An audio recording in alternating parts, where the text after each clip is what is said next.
Okay, hey everybody. I'm giving everyone a chance to get joined to the broadcast. Welcome to the first SILA Foundation webinar for 2020. I'm Cindy Davidson from ExamFX, and I currently serve as the education trustee for SILA Foundation. We do these webinars monthly, so keep a lookout for future topics. But today, we are so lucky to hear from Barb Gavitt on the topic of death by public speaking. This was a popular topic. We have a lot of people on the line today. Barb is the Vice President of Product Development and Education for 80 Banker & Company. She brings years of experience as a classroom trainer and public speaker. I'll let her tell you how many years. She also teaches presentation skills as a train-the-trainer facilitator for the Society of Insurance Trainers and Educators. And last but not least, Barb is this year's SILA president. If you've never attended one of her sessions before, well, you're in for a treat. Barb, thank you so much for taking time to share with us your tips and tricks to master the art of public speaking. I'm going to turn the floor over to you in just a second, but I just want everyone to know, if you've got questions during the presentation, you should have a little Q&A box at the bottom. You can type in, people will be muted, but you can type in your questions as we go along, and I'll raise them with our speaker. So Barb, the floor is yours. Thanks, Cindy. So happy New Year, everyone. I'm pleased to be able to present this webinar, the first webinar in 2020. So let's kick this off. I have a great quote to kick us off. There are only two types of speakers in the world, the nervous and the liars. I think this is so true. Anyone who has done any kind of public speaking does have some type of nervous reaction. And nervous reactions can come out in many ways. You know, your palms might sweat, you might not sleep the night before or two nights before, you know, you might be shaking, your heart might be, you know, palpitating, but I think everyone at some point before they've done any kind of public speaking has shown signs of nerves. So I think that was just a really appropriate quote. So talking about the fear of public speaking, there's actually a word for it. It's called glossophobia. It's the actual medical term that refers to the fear of public speaking. So did you know that more people are afraid of public speaking than of death itself? Whether the fear is mild or devastating, many agree that the struggle is real. The inability to speak openly in public can limit you from growing both personally and professionally, and it can prevent you from taking risks and sharing ideas. So let's take a look at some statistics. So I wasn't lying when I said that public speaking was a greater fear than death itself. So this is the National Mental Health Institute that provided these statistics for us. So let me give you some other statistics.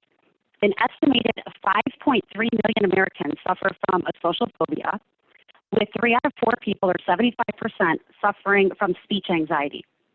Public speaking fear has a 10% impairment on wages. At any given time, 5% of the world's population between ages 5 and 50 suffer from the fear of speaking in public or speaking open to others. So it's important to know that nobody is born knowing how to speak in public. It's definitely a learned skill, and everyone has the ability to do it. So unless your anxiety or fear is crippling, successfully speaking in public is doable. Most people just need the right tools and the right mindset. So this webinar is not about dealing directly with the anxiety or fear. I'm definitely not a therapist, and I don't play one on webinars. So I can't get into the deep psyche of why people are anxious. But during this webinar, it's more about educating you on what you can do to become a public speaker or a better public speaker. So here's an overview of what I'll be discussing. First of all, the process of identifying who, what, and why, as far as your presentation is concerned, how to organize your thoughts and develop an outline for your speech or your presentation, what to include in your introduction and conclusion, and most importantly, what you need to do to deliver with confidence. All right, here's another great quote by Waldo Emerson. all the great speakers were bad speakers at first. So think about that. You've got to start somewhere, right? So like I said earlier, nobody's born knowing how to speak in public. People have to practice it, so they're not always, great at first. But with a lot of practice, you can do it. You can be a great public speaker. All right, let's look at the mechanics. So before formally writing and preparing your speech or your presentation, you need to ask yourself some important questions to help organize your thoughts. So first of all, why are you speaking? What is the purpose of this speech? So that's important to know. Is it something that you are doing, for work? Is it for school or for your kids' school? Is it church, a volunteer program? Those are all, maybe you're giving a toast at a wedding. So, there's different kinds of speeches and reasons for why you might be doing it. So what kind of presentation? Is it a large group lecture, a small group setting around a conference table? Is it like a school PTO meeting or a wedding toast? Who's your audience? Is it your peers, your coworkers? Is it other parents? Is it a church congregation? It could be upper management, including your boss, which makes it even more nerve-wracking. It might be family and friends at a party. It could be total strangers, right? The next thing is, who's your audience? It's really important to know who you're going to be speaking to. Right? So what age, generation, education, and profession is your audience, right? How long is your presentation, right? How long is the speech supposed to be? This is critical to know for preparation purposes. So one thing you want to keep in mind when you are preparing is that you should have a 7-to-1 ratio of preparation to speaking. And I say minimum. It may take you, 12 hours to prepare for a 1-hour presentation. It might take you longer, but just keep in mind that definitely you're going to have to put some time into preparing the speech before you actually deliver it. And finally, do you need any AV equipment or technology, and do you need someone to help hook it up? So depending on the size of the group, you might need a microphone. If you're going to be using a PowerPoint slides, then you're going to need a projector and possibly a laptop. So these are definitely all things that you need to find out before you actually start preparing for your speech. All right, so here's a fun fact. Talking about the length of a speech, the shortest inaugural address was given by George Washington. It was his second-term speech, and it was only 135 seconds long. So all great speeches don't have to be long. Here's another fun fact, although maybe not fun for President Harrison, but the longest inaugural address was William Henry Harrison's address. It was 1 hour and 45 seconds.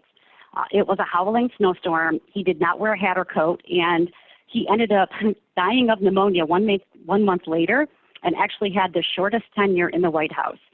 So we can conclude that not all long speeches end well. All right, let's take a look at the process of organization. So to begin organizing your thoughts, the first thing you want to do is create an outline of all the topics that you want to address. A speech outline creates structure and can minimize stress and anxiety by being more prepared. And I think that's a key point. When we talk about the fear of public speaking, the big thing is to eliminate that anxiety or that stress or minimize it to allow you to be able to speak freely.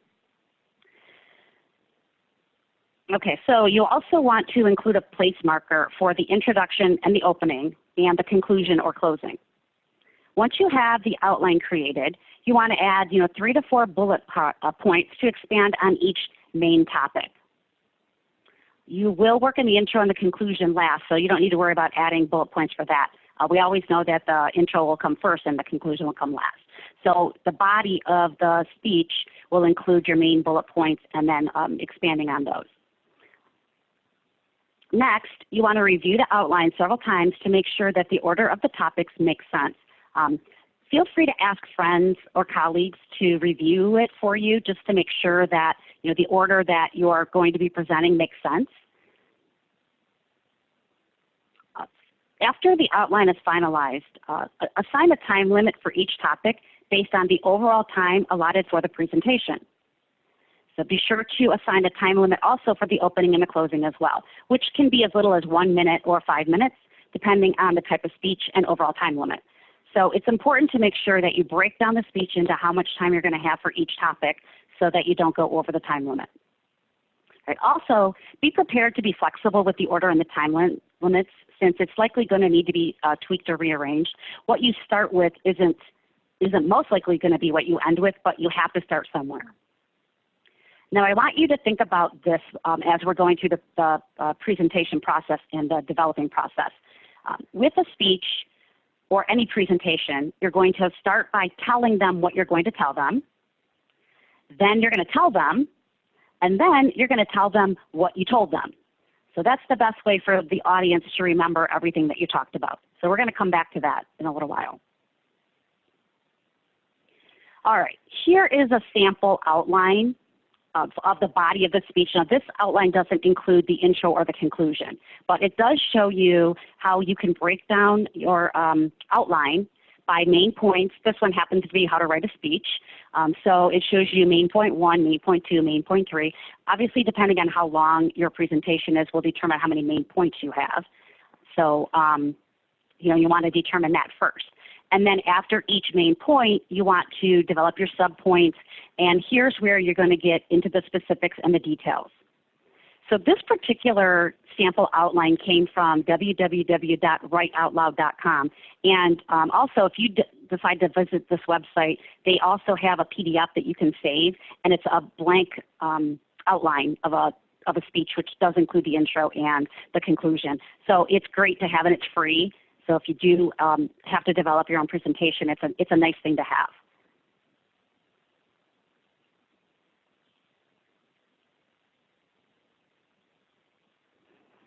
All right, so here's another quote by Abraham Lincoln. When I get ready to talk to people, I spend 2/3 of the time thinking what they want to hear and 1/3 thinking about what I want to say. So this, I think, is important because you want to remember to write your presentation for the benefit of the audience. So always be thinking about what it is that they want to hear from you. All right, so your outline for your presentation is now complete. So the next thing that you have to do is start filling in the blanks, right? So this is the tell them phase. So remember, we said that you're going to tell them what you're going to tell them. Then the middle part of it is to actually tell them. So this is kind of the meat and potatoes of the presentation. So you want to plan exactly what you want your audience to see, hear, and do. You want to write a script that is believable and in your own words that you can follow when you're practicing your presentation. It should relate to your audience, and it should be written from the heart. This will make the presentation more natural and free-flowing. The more you can incorporate personal stories and examples, the more interesting the presentation will be, right? So, examples, humor, stories, that's the kind of thing that leads the audience along, and it keeps them engaged. Also, any form of group participation will engage the audience and make for a more effective presentation. So any way that you can get them to participate. It might be asking questions and just having the members of the audience raise their hand for certain things. Open-ended questions are great to get them to respond. So whatever you have to do, like I said, giving quotes, telling a joke, as long as it's appropriate, those are all great ways to engage the audience. So again, interjecting humor, always a great way to engage the audience as long as it's appropriate, and it's got to come natural to you. I used to manage instructors where I used to teach before, and one of the first things that I told them before they ever taught an insurance licensing class is to stop trying to be funny and just make sure you know the content, because I always felt like they were more worried about being entertaining than they were about delivering the material. Because I think everybody as a presenter wants to be liked, they want people to laugh, but sometimes that can take the place of the actual message that you're trying to send. So, incorporating humor is great, but it has to be, applicable, and it can't overtake your presentation. You also want to make sure that you can seamlessly transition from topic to topic and make it relatable. Okay, so let's talk about the opening or the introduction. Right? Your opening can make or break your presentation. So you need to write an opening statement that captivates your audience and grabs their attention. In other words, you want to hook them into the presentation. You can use things like quotes or statistics, similar to what I did, tell stories, and of course you can always use humor. Your opening will tell them what you're going to tell them. So basically, it's going to provide an overview of the presentation. You also want to tell them what's in it for them and why they should listen to you. You know, especially if your audience is adults, that's a big thing with getting adults to, pay attention, is to, give them a reason why they should listen to you. You also want to establish your credibility to earn their respect. It's important to establish trust to make a lasting first impression. So studies show that people form an opinion of you in as little as 7 seconds, so you got to be quick. Now, the one thing that you don't want to do is tell the audience how nervous you are or that this is your first presentation. Chances are they'll never know. But, how awkward is that if somebody's standing up there and they're visibly nervous and they're telling you, oh gosh, this is the first time I've ever done this, I'm so nervous. Well, now you're making the audience uncomfortable, and it's not going to end well, most likely. So keep that part to yourself, and chances are they are never going to know that it's your first time. I'll never forget the first presentation that I gave. I had about 35 students in a room, and I was teaching an insurance pre-licensing class. This is outside of actually teaching children, which I did prior to teaching insurance licensing. But, I was a nervous wreck, of course. It was a 20-hour course. I had sat through probably 10 training classes before I ever attempted to teach my very first one. I pretty much sat in the chair. I had a PowerPoint. I knew what I was going to say, but I didn't, move around much, and I just felt like it was a disaster. And at the very end, you wouldn't believe, the compliments I got, and people didn't know. They had no idea that it was the first time I'd ever taught a class, and I sure didn't tell them. So like I said, chances are they're never going to know that it's your first time speaking. All right, let's talk about the closing, right? So in closing, one of the things that you can do is to invite questions or have a Q&A. So this, the closing has to round out your presentation, and you don't want to add new information. So asking for questions is, can be important if this is something that you choose. However, it should not be the very last thing that you do. So it can be part of the closing, but not the very last part of the closing. This gives your audience control over the end of your presentation. And just think about that for a second. So if you end with Q&A, then you're really leaving it to chance as far as what the questions are that the audience is going to ask, and you really have no control over how it ends. The very last question that they ask, you might not know the answer to, which is okay, but you don't really want that to be the last thing that they remember. So if you're going to have a Q&A, you can start with that, but don't have that be the very last thing that you do. Right? Leave time after the Q&A to wrap up the session by telling them what you told them. So again, providing a summary of the presentation. And many presentations will have a call to action. So this is something that you want the audience to do after the presentation. So if you're trying to encourage them to vote on something, or to register for class, or research a topic, or if it's something like a wedding toast, then your call to action would be, hey, raise your glass, cheers, and wishing the married couple well. So that would be your call to action. So that's something that you'll do in the closing. All right, so you only have one chance to make a lasting last impression. So you want to close memorably and always leave on a high note. So you could, end with a quote or a story or even a song lyric or something fun that gives them something to remember the presentation by. All right, if I could do a Missouri twang impression of Mark Twain, I would, but here's another quote. It takes me 3 weeks to prepare a good impromptu speech. In fact, if I'd have had more time, this speech would have been a lot shorter. So the moral of the story is the more time you have to prepare, the more you can fine-tune your presentation. And that I do find that that's really true. The further you start out, you can actually go through, and you can make sure that everything flows in a great order, and that you have just the necessities, and it'll just make for a much better presentation. Okay, let's take a look at presentation management.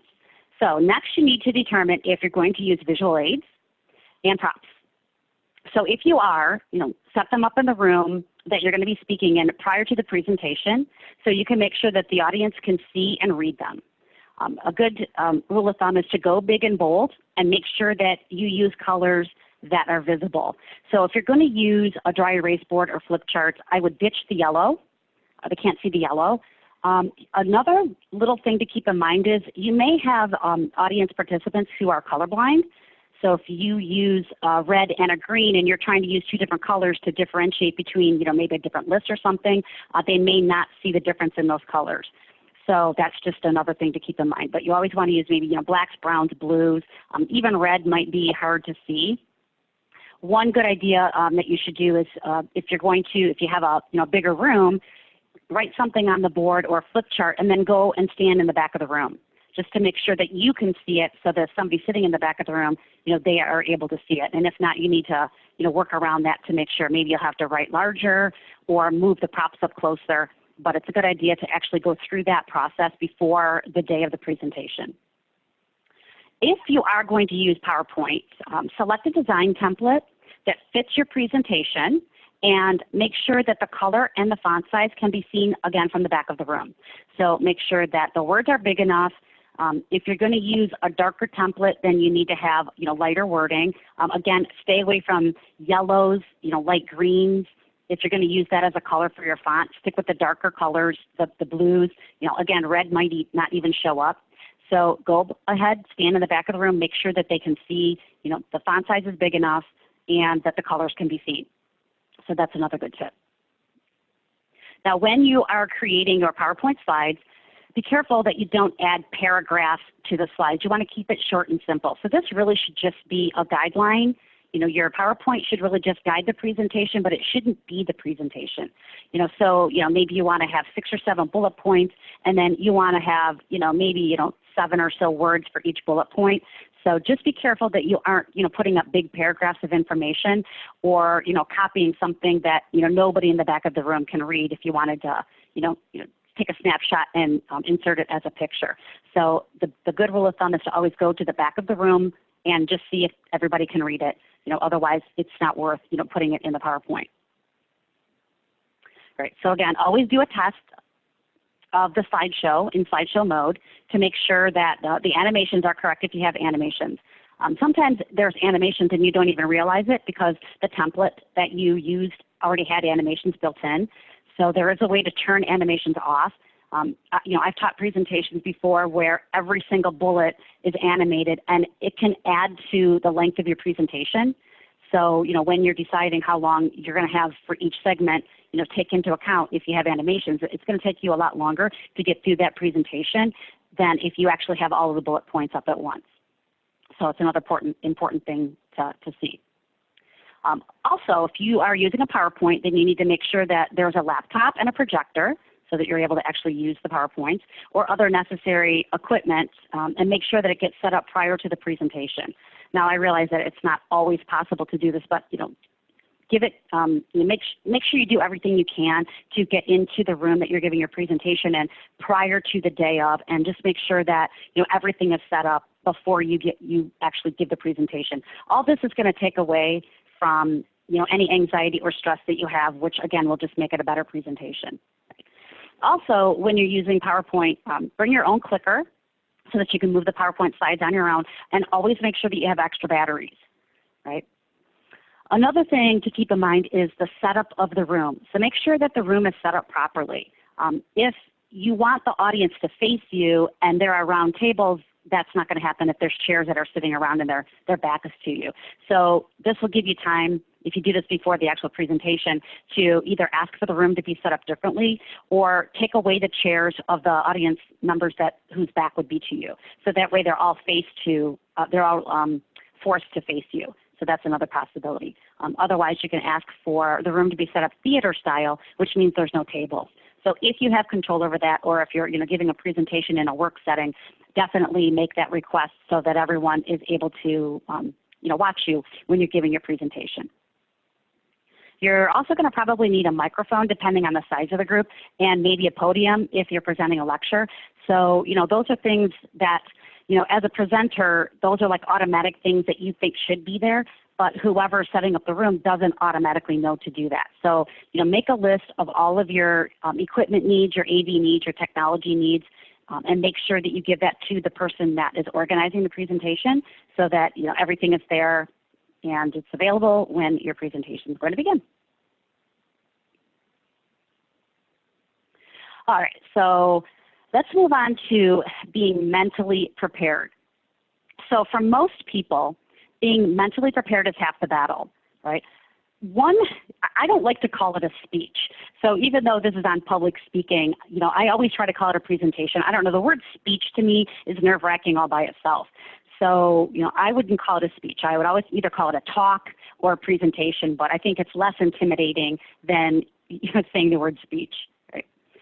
If you want to be successful, you need to visualize yourself up on stage or in front of your audience doing everything right and knocking it out of the park.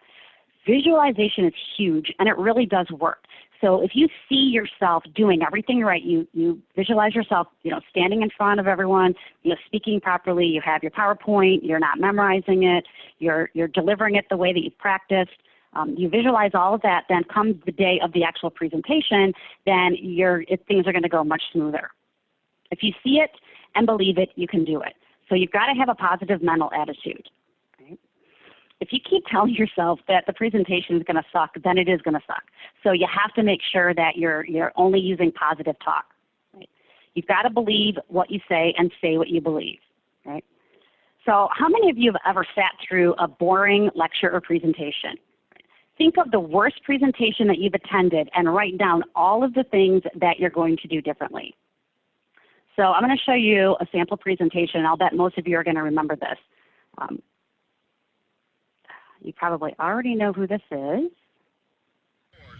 Adams. Here. Adamley. Here. Adamowski. Adamson. Here. Adler. Here. Anderson. Anderson. Here. Bueller. Bueller. Bueller. Bueller. Bueller. He's sick. My best friend's sister's boyfriend's brother's girlfriend heard from this guy who knows this kid is going with the girl who saw Ferris pass out at 31 Flavors last night. I guess it's pretty serious. Thank you, Simone. No problem whatsoever. Fry.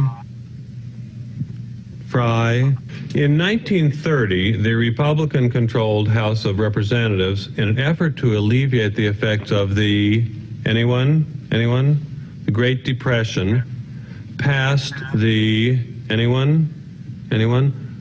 The tariff bill, the Hawley-Smoot tariff.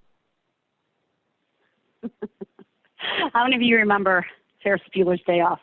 So that's just such a hilarious clip, and I always think about that. So when you think of the worst presentation that you've ever sat through, I envision Ben Stein in Ferris Bueller's Day Off.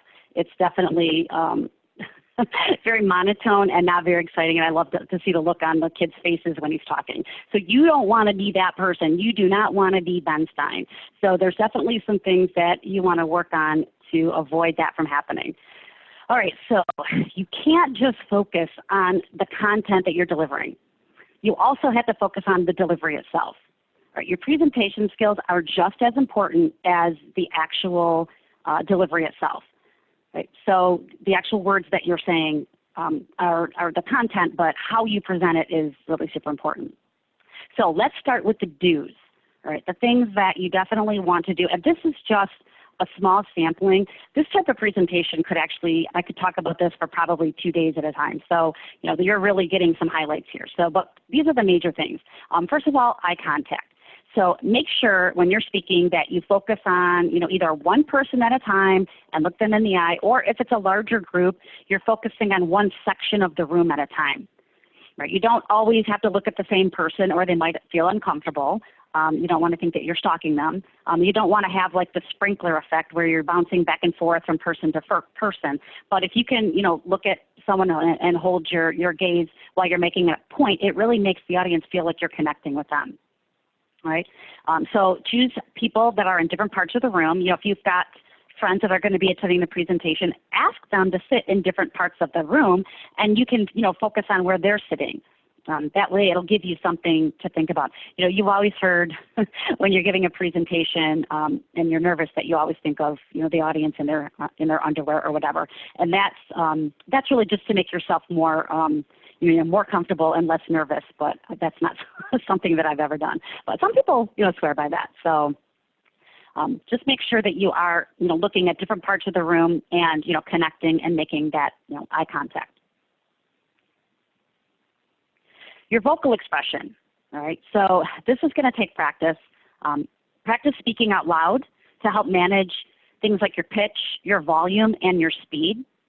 So when we get nervous, we tend to speak higher, softer, and faster. So you want to do the opposite when you're giving a presentation. You want to speak deeper, louder, and slower. So that's definitely going to take practice. Another cool thing that you can do is intentionally pause. So intentional pausing is important when you're trying to make an important point. It gets your audience's attention, and they're going to want to hear what you have to say next. Right? So, if you have certain parts of your presentation that you really want to, drive home as a main point, then you can, give your main point and just, stop talking a minute, pause, and, give everyone a chance to let it sink in. So that can be very effective. Positive body language. Your body language can rat you out if you're nervous. You might be speaking great, you might know everything about what you're saying, but if your body language is poor, that's going to rat you out and show your nerves. You want to maintain good posture and put your weight on the balls of your feet so you don't sway. I've seen many different people giving presentations, and they always have these little things that they do, these little idiosyncrasies, and swaying is one of them. So if you're a swayer, then you want to stand on the balls of your feet. And if you do have a podium, you can stand with the podium and maybe just to anchor on the podium or, touch the podium. And that will help with that, nervous habit that you might have. Keep your shoulders back, stand up straight. Keeping an open position, that shows that you're comfortable and approachable. Also, when making gestures, keep your palms open and gesture out to the audience. So you're talking to them, and that actually just includes them. Right? It comes across as a natural gesture, and it's not rigid. A lot of people don't know what to do with their hands. You could put your hands to the side. You can put them in your pocket. Just be careful that you're not fidgeting. So if you have your car keys in your pocket, or if you have change, you don't want to be fidgeting with that. Also, if you've got other stuff in your hand like a pen, some people nervously click a pen, so don't have anything else in your hand. You want to have your palms open when you're talking, and making gestures is great. The bigger the room, the bigger the gesture. That's kind of the rule of thumb, but that's just another way. A lot of people do talk with their hands naturally, so it's just another way of making the audience feel comfortable. All right. So finally, I think it's really, really important that you smile. That shows that you're enjoying yourself. It shows that you're having fun. Now, it might be a lie. You have to fake it if you have to, or fake it if you have to. But smiling just invites the audience, and it puts everyone at ease. Right? So do the best that you can. Even if you're giving a webinar, let's say that your presentation isn't in person, but it's a webinar. Even when you're talking, people can hear when you're smiling or when you're having fun. So no matter what kind of presentation it is, always try to smile as you're going through the presentation. Right? So do what you can to make it look like you're enjoying yourself. Now, here's a couple of tips for you. If you need practice in a more formal setting, I've got a couple of suggestions for you. One of them is Toastmasters. So there are Toastmasters clubs in, many cities. So if you want some sort of a formal training, then I would suggest that you join a Toastmasters club in your city. Another great, option is to take an improv class. Improv class is fantastic training for, getting up, standing in front of people. It makes you think on your feet. I've actually taken 3 improv classes, and they were so much fun. And yes, it was very nervous. I always wondered, how am I going to know what I have to say on the fly? But it forces you to say the first thing that comes into your head. And I'm telling you that this has come into use for me, on many of my presentations. So it was a lot of fun. And a lot of times you can get a free class. A lot of places will offer free classes if you just want to try it out. But those are some really great tips if you know that you're going to have to give a presentation and you just know that you need some more formal training to be able to present in front of others, right? Learning how to wing it is definitely important because you've got to be flexible when you're giving a presentation. All right, let's move on to the don'ts. So these are just a few things to remember. There's way more don'ts than this, but these are just some highlights that I wanna make sure that I pinpoint. So one is don't memorize your presentation. you might think it's a great idea just to have everything committed to memory, but as soon as you get up there and you forget what you're going to say, you're going to, have stage fright and you're going to freeze. So it's not a good idea to memorize. So if you, like I mentioned earlier, you have your presentation, you write it in an outline form, you've got bullet points, you fill in the bullet points, but you're not going to memorize, you're just going to know what you're going to say about each of those bullet points. Right? It's not natural if you forget what you're supposed to say, and that could be disastrous. All right, using offensive language. Unless you're roasting someone, like a Don Rickles roast or something, it's not great to use offensive language during a presentation. So you want to refrain from that, or you doing anything that is politically incorrect. Remember that you need to know your audience and who you're speaking to, and you definitely don't want to offend anyone in the audience. If you want to use humor, like I mentioned, humor, it's great to interject humor, but if it's unrehearsed humor, then you want to be careful and make sure that you're not doing it at anybody else's expense. On-the-fly humor is great, but always try to point it toward yourself. So if you're going to, tell a joke or say something, make fun of yourself, but don't ever make fun of anyone in the audience. That can get ugly really quick, and you might need to have a chaperone walk you to your car, just saying. So, definitely try to refrain from doing some of these things that might get, some of the people in your audience angry. But making fun of yourself, that's okay. Also, you want to refrain from using your presentation with a captive audience as a platform for your political agenda, unless your presentation is a political debate or it's political in nature. So obviously you share your views if that's the whole purpose behind your presentation. Or of course if you're giving an acceptance speech at the Oscars, because it seems like those all tend to be political. But don't share your political views unless it's actually appropriate. Okay, so we've talked about creating your outline, filling in the blanks. Talked about presentation, had an opening and a closing. Now we're going to put it all together and put together a dress rehearsal, if you will. So these are some things that you want to do before the actual presentation, right? And again, this is something whether you're giving, a 1-hour presentation, you have to speak at a PTO meeting, maybe it's just at your church and you're going to read a Bible verse, or, like I said, maybe it's a wedding toast or an anniversary party toast. It doesn't really matter what type of presentation. These are all, tips that you can take advantage of. So as soon as you have your outline finalized and your script is written, you should start practicing. Right? You can create paper note cards or digital note cards if you plan on using a tablet. I highly suggest that you number your note cards.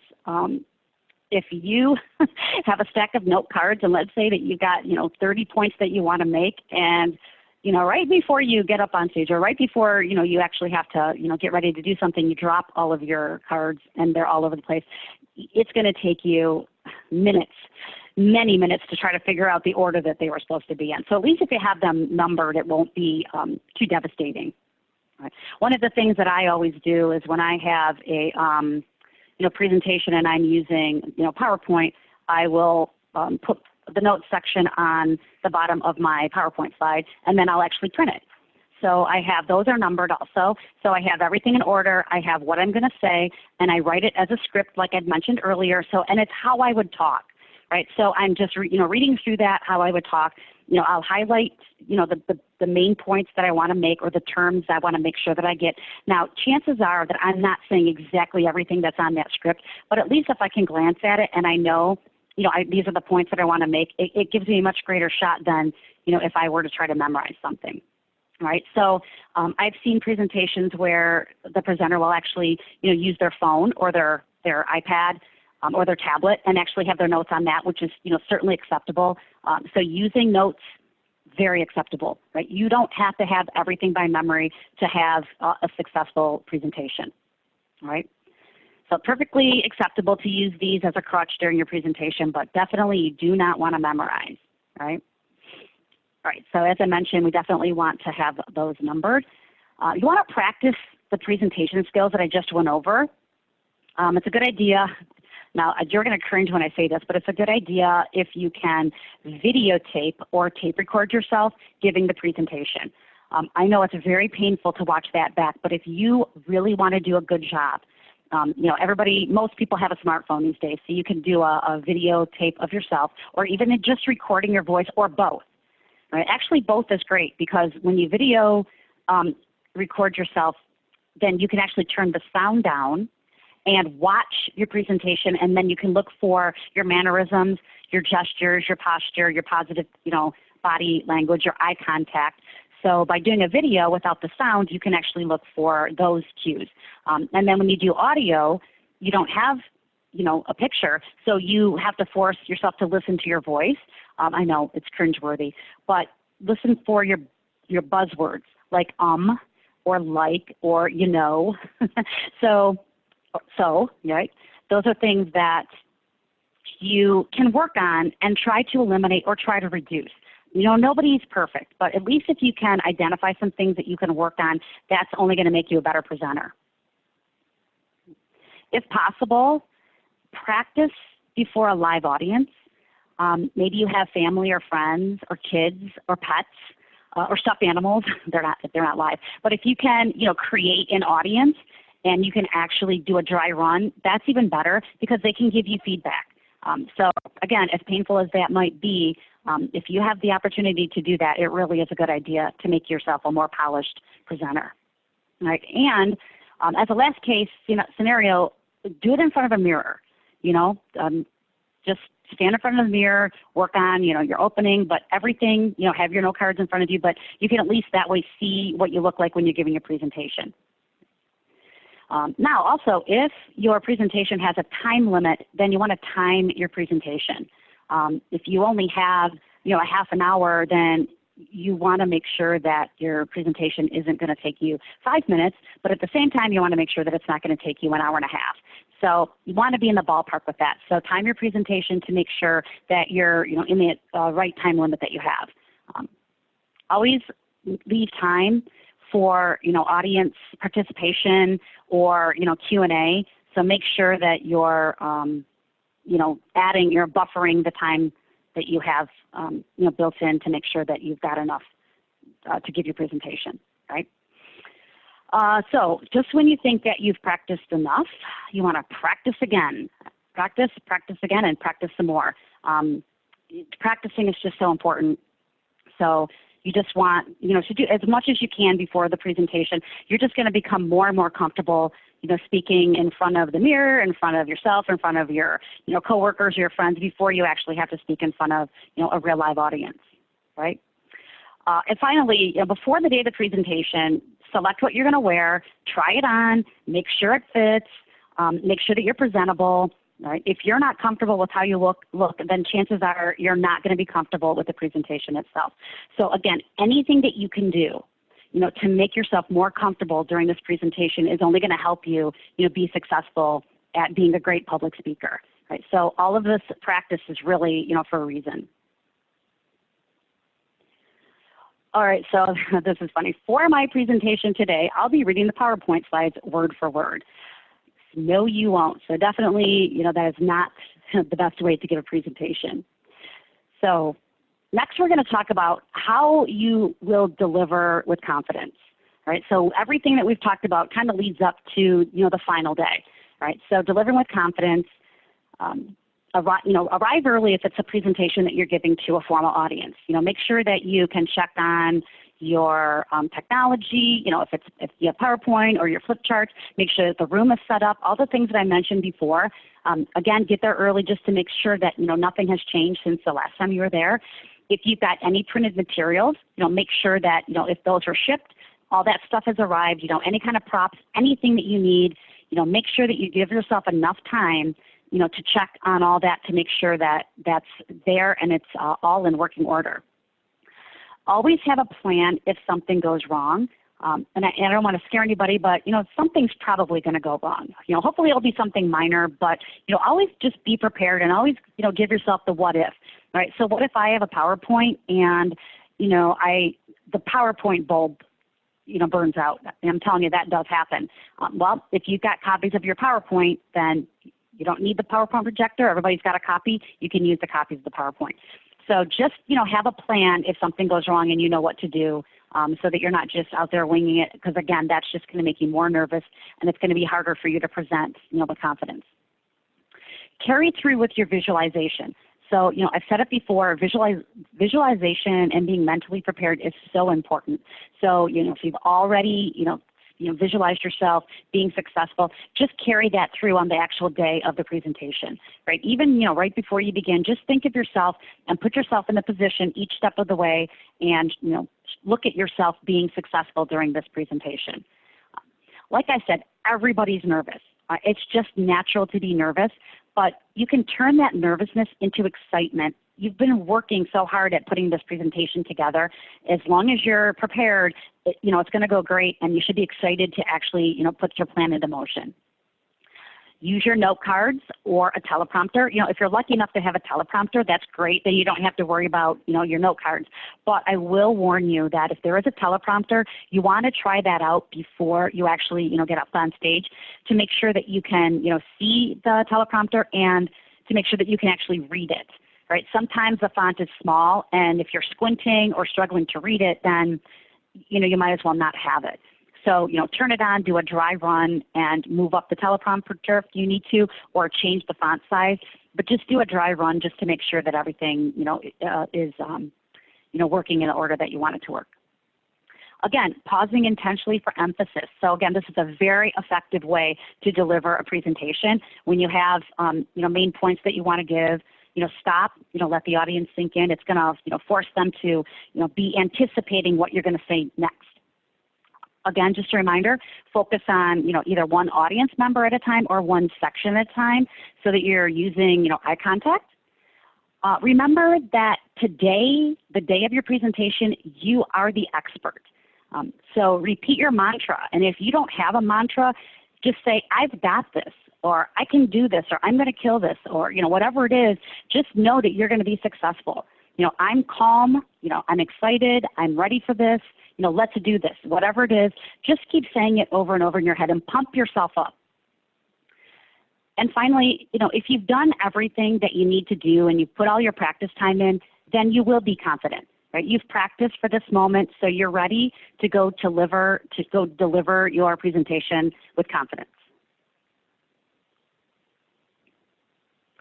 Words mean more than what is set down on paper. It takes the human voice to infuse them with deeper meaning, right? So speaking in public is more than just talking.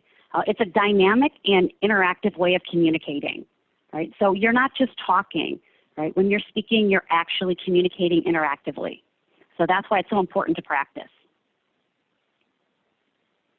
All right, so I'd like to take time to see if there are any, questions.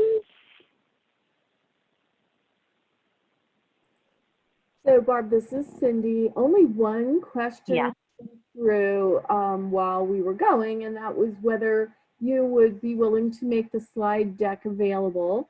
So I think we can do that through, if people want to just send an email to SILA Foundation, we can make the slide deck available to attendees, right?